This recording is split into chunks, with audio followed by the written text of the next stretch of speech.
Then is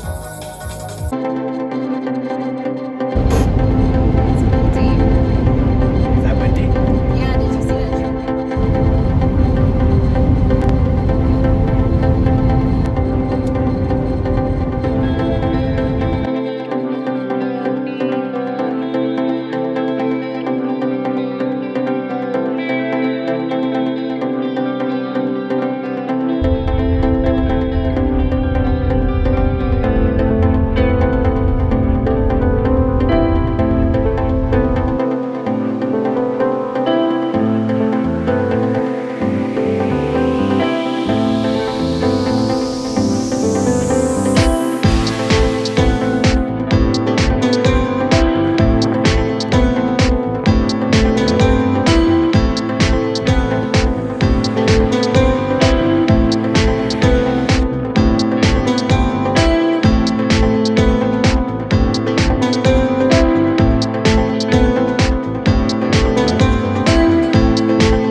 God, this is gorgeous. Look at this. I told you in the midnight hour. Oh, yes, I am. Just one thing I'm gonna say.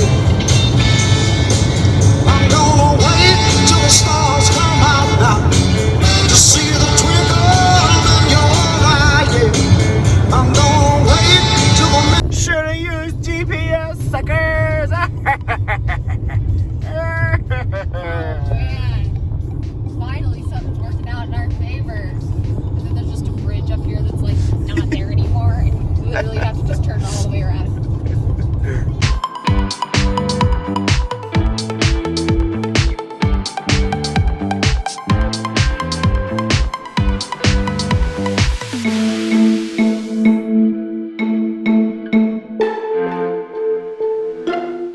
Alright, so we are at Valley of Fire Park. Pretty cool, there's kind of cool holes and stuff. Oh, what's this?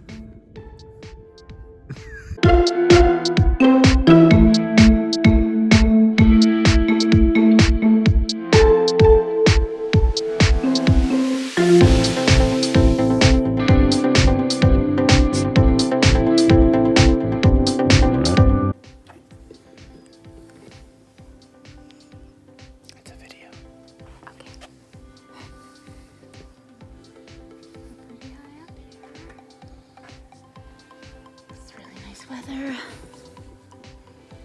Lots of good views. Sarah's scared of me falling over the edge. Just said let's not play fast and loose with our lives.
You okay? You're not funny. I got shit to do.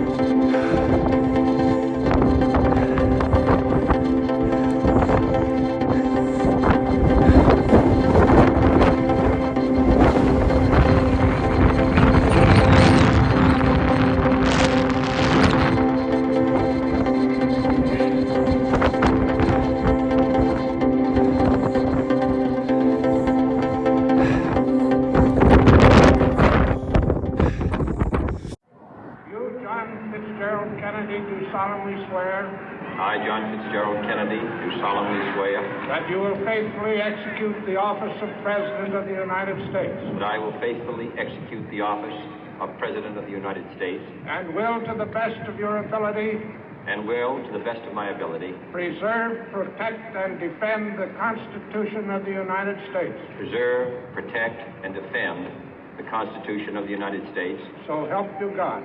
So help me God.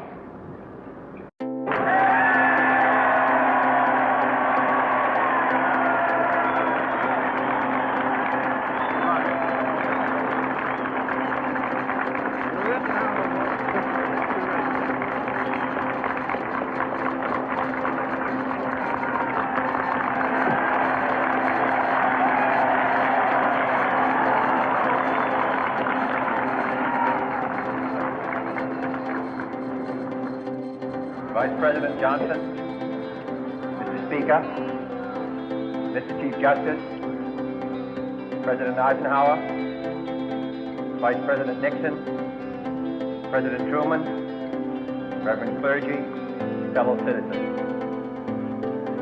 We observe today not a victory of party, but a celebration of freedom, symbolizing an end as well as a beginning, signifying renewal as well as change. For I have sworn before you and Almighty God the same solemn oath our forebears prescribed.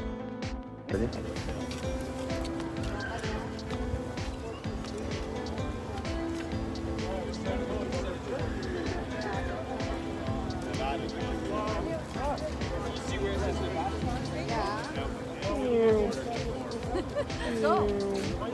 Oh no, it's the same. It's the Right now same. we're the same time.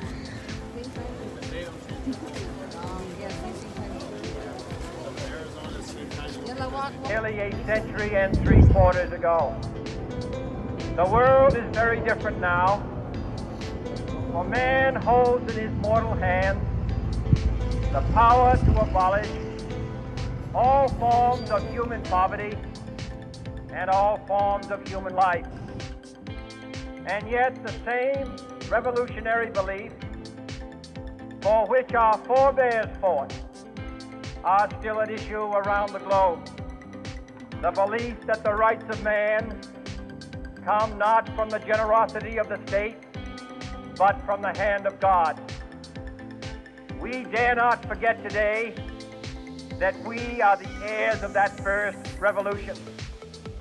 Let the word go forth from this time and place to friend and foe alike that the torch has been passed to a new generation of Americans born in this century, tempered by war, disciplined by a hard and bitter peace, proud of our ancient heritage, and unwilling to witness or permit the slow undoing of those human rights to which this nation has always been committed and to which we are committed today at home and around the world.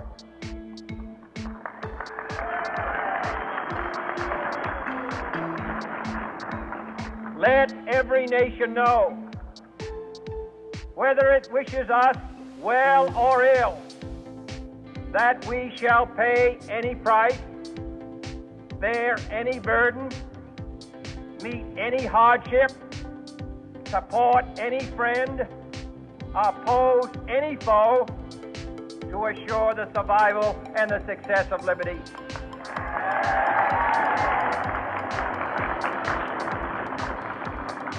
This much we pledge and more. To those old allies whose cultural and spiritual origins we share, we pledge the loyalty of faithful friends. United, there is little we cannot do in a host of cooperative ventures. Divided, there is little we can do, for we dare not meet a powerful challenge at odds and split asunder. To those new states whom we welcome to the ranks of the free, we pledge our word that one form of colonial control shall not have passed away, merely to be replaced by a far more iron tyranny. We shall not always expect to find them supporting our view, but we shall always hope to find them strongly supporting their own freedom, and to remember that in the past, those who foolishly sought power by riding the back of the tiger ended up inside.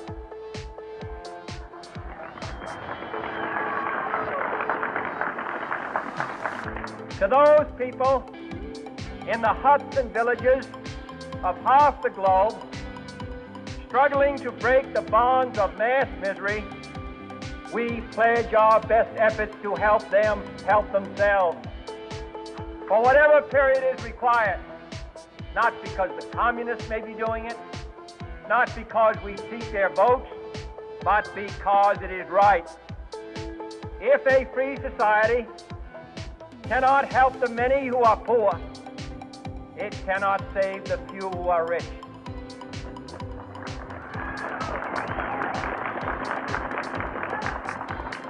To our sister republics south of our border, we offer a special pledge to convert our good words into good deeds, in a new alliance for progress, to assist free men and free governments in casting off the chains of poverty. But this peaceful revolution of hope cannot become the prey of hostile powers.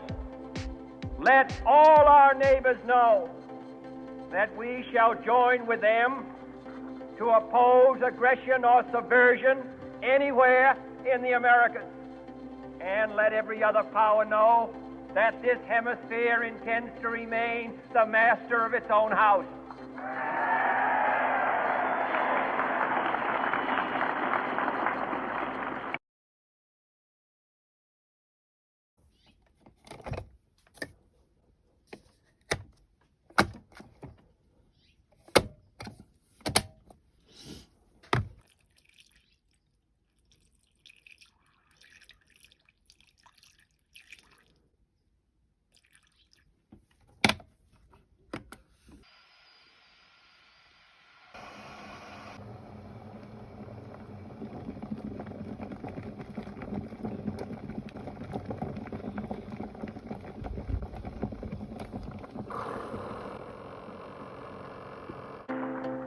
To that world assembly of sovereign states, the United Nations, our last best hope, in an age where the instruments of war have far outpaced the instruments of peace, we renew our pledge of support to prevent it from becoming merely a forum for invective, to strengthen its shield of the new and the weak, and to enlarge the area in which its writ may run. Finally, to those nations who would make themselves our adversary, we offer not a pledge, but a request that both sides begin anew the quest for peace.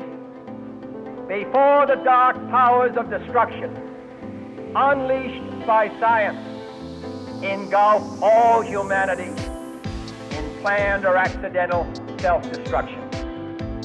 We dare not tempt them with weakness, for only when our arms are sufficient beyond doubt can we be certain beyond doubt that they will never be employed.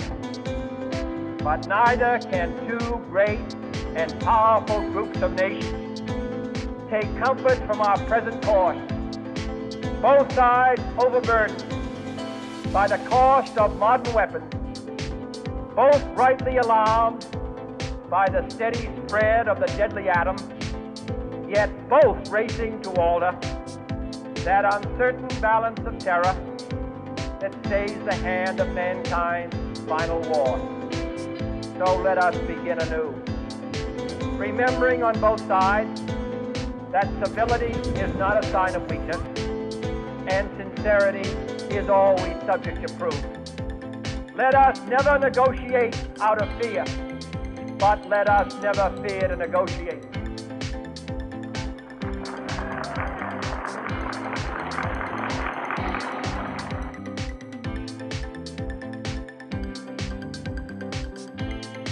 Even like halfway to the end of like what this trail shows.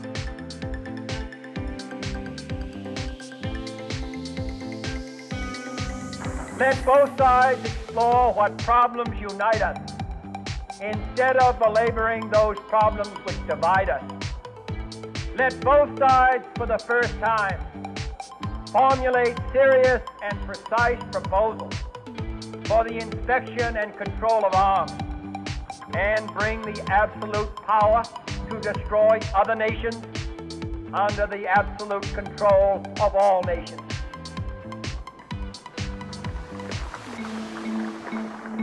Let both sides seek to invoke the wonders of science instead of its terrors. Together, let us explore the stars, conquer the desert, eradicate disease, tap the ocean depths, and encourage the arts and commerce. Let both sides unite to heed in all corners of the earth the command of Isaiah to undo the heavy burden and let the oppressed go free. And if a beachhead of cooperation may push back the jungle of suspicion, let both sides join in creating a new endeavor, not a new balance of power, but a new world of law, where the strong are just and the weak secure, and the peace preserved. All this will not be finished in the first 100 days, nor will it be finished in the first 1,000 days, nor in the life of this administration, nor even perhaps in our lifetime on this planet. But let us begin.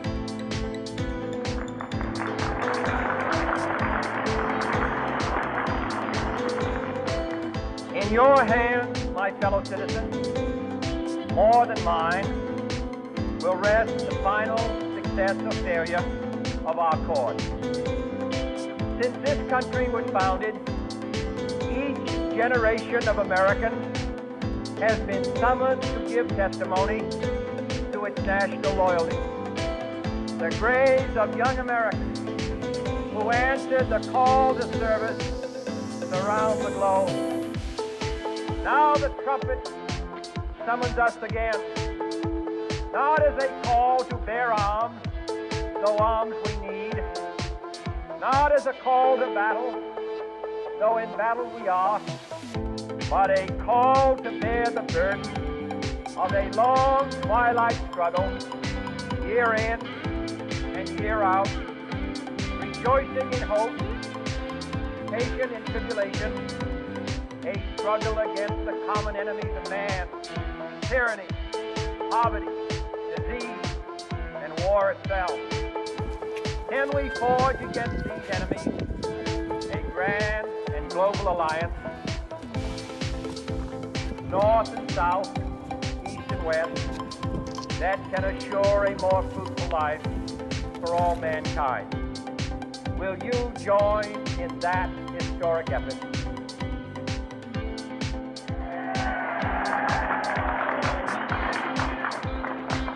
In the long history of the world, only a few generations have been granted the role of defending freedom in its hour of maximum danger. You have to stand in this pedal. Because now we're at the lowest point. Oh, okay. I see. I do not shrink from this responsibility. I welcome it.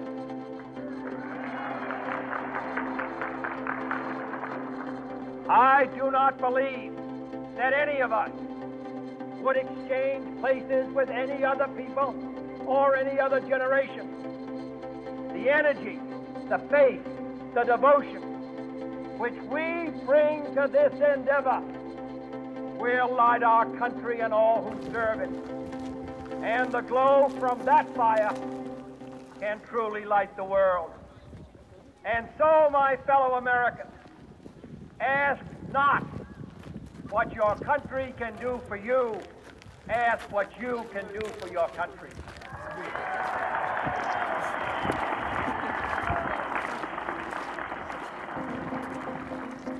My fellow citizens of the world, ask not what America will do for you, but what together we can do for the freedom of man.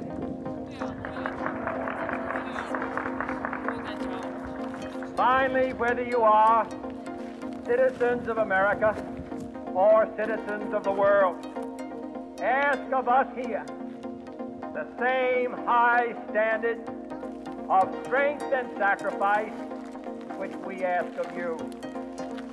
With a good conscience, our only sure reward, with history the final judge of our deeds, let us go forth to lead the land we love, asking His blessing and His help, but knowing that here on earth, God's work must truly be our own.